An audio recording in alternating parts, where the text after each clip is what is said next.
اور جب اس کے آگے سے کوئی خوبصورت نوجوان عورت گزرتی تو اس کی چھیڑخانی کیا کرتا تھا. لوگ کہا کرتے تھے تجھے شرم نہیں آتی, آپ بوڑھی ہو کر عورتوں کو چھیڑتے ہو, پلکیں اتنی بڑی ہو گئی کہ آنکھوں کے آگے آ گئیں, میں کیا کروں, مجھے اللہ کے نبی کے صحابی کی بد دعا لگی ہے.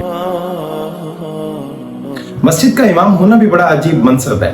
کوئی بھی امام کی ڈانٹ ڈپٹ کر سکتا ہے, اس کو اونچا نیچا بول سکتا ہے, رائٹ رکھتا ہے ہر نمازی اس کے اوپر بولنے کا, چاہے امام کتنا ہی عالی مرتبہ بہترین قسم کا علم کا سمندر کی کیوں نہ ہو, لیکن وہ ان لوگوں کی کڑوی باتوں کو سننے کا لازمی حق رکھتا ہے. ایک جلیل القدر صحابی کو دیکھیے, سعد بن ابی وقاص رضی اللہ تعالیٰ عنہ, پہلے اسلام قبول کرنے والے, اور بہترین صحابہ میں سے جو عشرہ مبشرہ ہیں, رسول اللہ جنہیں اپنا ماموں کہا کرتے تھے, حتیٰ کہ رسول اللہ صلی اللہ علیہ وسلم نے سارے صحابہ میں سے کوئی واحد صحابی تھے جن کے بارے میں کہا تھا فدا کا امی و ابی, اے سعد بن ابی وقاص آپ پہ میرے ماں باپ قربان ہو جائیں.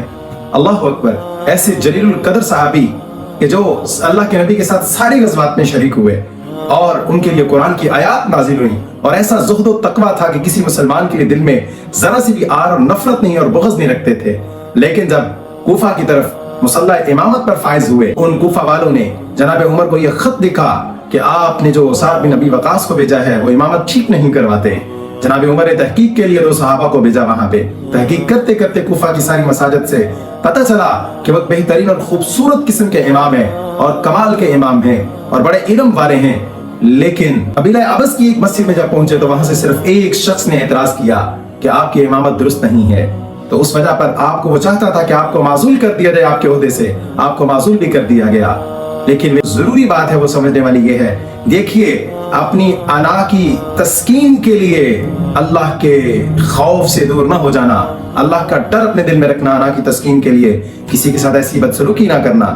جب جناب سعد بن ابی وقاص کو علم ہوا کہ فلاں شخص نے میرے بارے میں ایسی باتیں کی تھیں, انہوں نے ہاتھ اٹھا کے اللہ سے دعا کی, اللہ اپنے اس بندے کو اگر یہ اپنی باتوں میں غلط ہے تو اللہ اس کو لمبی عمر عطا کرنا اور اس کو رسوا کرنا. تاریخ کے اندر لکھا ہوا ہے جب بڑا ہو گیا پلکیں اتنی بڑی ہو گئی کہ آنکھوں کے آگے آ گئیں, اور وہ رستے میں لوگوں سے بھیک مانگا کرتا تھا, اور جب اس کے آگے سے کوئی خوبصورت نوجوان عورت گزرتی تو اس کی چھیڑخانی کیا کرتا تھا. لوگ کہا کرتے تھے تجھے شرم نہیں آتی, آپ بوڑھے ہو کر عورتوں کو چھیڑتے ہو. تو وہ کہنے لگتا تھا میں کیا کروں, مجھے اللہ کے نبی کے صحابی کی بد دعا لگی ہے, ایک امام کی بد دعا لگی ہے جس کو میں نے اس کے عہدے سے ہٹوایا تھا, اس کو عہدے سے معزول کروایا تھا, اور اس نے کہا تھا اللہ اس کو ذلیل کرنا, اور بڑھاپے میں اللہ اس کو ذلیل کرتے ہوئے اس کی عمر کو بھی لمبا کرنا.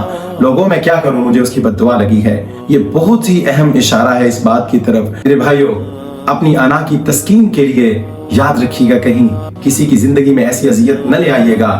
گو کہ آج کل کے امام ائمہ کرام, گو کہ وہ سعد بن ابی وقاص رضی اللہ تعالیٰ عنہ کے عہدے کے مطابق اور ان کی شان اور شوکت کے مطابق نہیں ہے. لیکن یاد رکھیے گا ایک امام کے ساتھ کیا ہوا سلوک تاریخ کے الفاظ دہراتی ہے کہ اللہ اس کو رسوا کر دیتے ہیں. ایسے شخص کو اپنے ائمہ کرام کا احترام کیجئے, یقیناً آپ ان کا احترام کریں گے.